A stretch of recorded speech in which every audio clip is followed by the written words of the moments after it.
Alright, just a week after the initial Mask of Mayhem teaser trailer for Borderlands 3 at PAX East, we got another trailer with a bunch of new information. Some new information and some new Easter eggs we can think about. And an official release date, which is a lot sooner than I was expecting. And then the game's coming out a lot sooner than I was expecting. On September 13th of this year. Initially, they'd said it was going to be within the next fiscal year, which could have been any time before next April. And so I was expecting for maybe a late fall kind of Christmas release. They often release it in October. But no, we get it September 13th this year, which I think they knew exactly what they're doing, because they knew no one was going to want to wait longer than that for Borderlands. We're all ready. It's been 7 years, Borderlands 2. Alright, so some of the new information we got today was just kind of fairly generic stuff. We got the Vault Hunters' names, we got the villains' names. These are the Calypso twins. And my guess, and kind of what it looks like they're going for, is it's maybe going to go with the religious cult angle, which has been pretty popular in games in the last couple of years. And I'm getting kind of tired of it, but hopefully this one is like a fresh take on it. And it's Borderlands, so we know it will be. We got Mose, Flack, Amara, and Zane as our 4 Vault Hunters for the game. And every other character and Vault Hunter from every other game was probably going to be an NPC in this one, so it's going to be a little hard to get used to. But our new ones still look interesting, and we got to see a couple of their abilities in the trailer. Amara has, the Siren, has this like knockback ability, it looks like. She used against a number of people in a little montage sequence there. I think it's Flack has the big mech he summons. It could be Zane. I think it might be Zane has the mech that he summons, and it looks like another player can ride on it. So maybe the Vault Hunter's abilities will have like kind of co-op abilities that they haven't before. One thing I thought was weird in this one is we didn't get any like big gimmicks that they're advertising the game with besides multiple worlds, right? Like pre-sequel we had it in space, it was on the moon, so we had the low gravity, we had the oxygen, we had elemental weapons. They were using all of that to advertise the game. And this one, the only thing they're going for is the multiple worlds, and they don't really do much to elaborate on that besides say worlds a whole bunch of times and flash between a bunch of different theoretically planets. But at the very end there, right here, yeah, they show a spaceship, and it's very clearly a spaceship, and I think there's a lot they haven't shown us yet. And I know a lot of people aren't happy with this. Frankly, I don't care too much because it's not a big deal. It's an Epic Games Store exclusive for the first 6 months of its release, then it'll be put on other platforms like Steam. It's on console at first, but on PC it's Epic Games exclusive.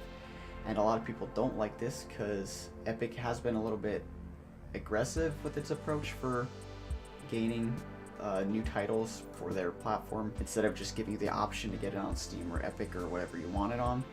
And so I don't like that part of it, but frankly, having to download a new program to play a game on PC isn't an exclusive.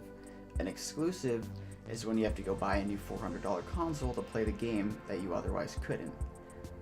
I don't think people remember what a game exclusive is anymore. But anyways, not a big deal. I wish they'd stop doing it this way, but it doesn't really matter as it is. I'm still going to be buying it, and then I'll probably get it again a year or two down the road on Steam for like $5 in a summer sale. That's just how it goes. Also today, the remastered Game of the Year edition for Borderlands 1 and the Handsome Collection came out for Xbox One, X, PS4 Pro, and PC, and I will be playing all of those as much as I can in the next couple of weeks. And the Borderlands 1 one especially, because the Handsome Collection, they mostly just remastered the graphics. It's 4K and it looks a little bit better now. Borderlands 1 is like an actual remaster. They added new textures, they remastered it 4K, but then they added a bunch of just kind of overall improvements over the first game that make it more like the second game.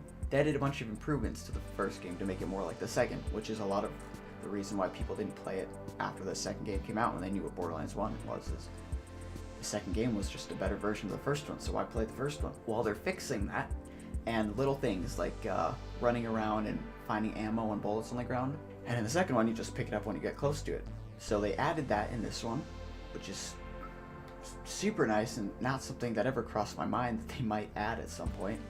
Another thing they did is they added the Minimap, because in the original Borderlands 1 you just had the compass on the top that gave you like your objective marker and then your your meters and all that. And now we get a proper Borderlands 2 map in the corner that we can turn on and off. They changed the final boss up a little bit because it was always a little bit of an underwhelming fight, so they improved the final boss to make it a little bit more challenging. I haven't played the new one yet, so I can't say how much better it is, but it's got to be at least a little bit better, right? And then of course there's new items, there's new legendary guns, and there's new skins for all the characters, at least headgear, which is just a fun little thing. And you get shift keys if you have played Borderlands 2 or pre-sequel, I believe, on Steam that is.